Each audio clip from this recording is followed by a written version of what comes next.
We're often asked how we decide who reviews which show. Usually the more positive responder takes the lead.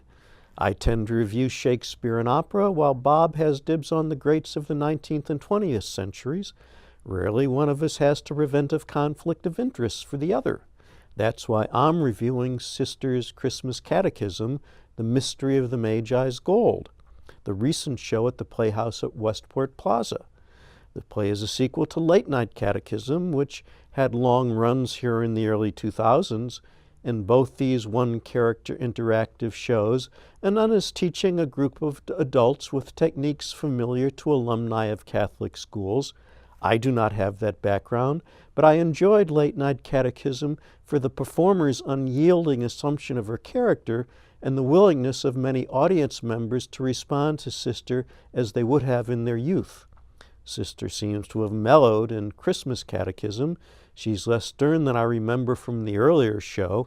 Even so, she's quick to demand attention with her clicker, and she always demands proper decorum in the answers to the questions she asks in Act 1. The second act is a nativity play with audience participation and an ulterior motive. Sister wants to answer a question about the gifts of the Magi. She figures the fragrances, myrrh and frankincense, were put to immediate use, but she can't help wondering what happened to the Magi's gold. Sister's nativity play examines all the evidence in the story to solve this mystery.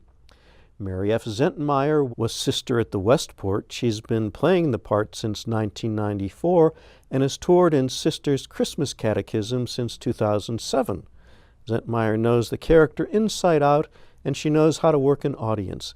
She had to work very hard on the night we saw the play because the audience wasn't giving much back. Zentmeyer's ability to cope with a quiet group demonstrated what a highly accomplished artist she is at improvising within the context of a script.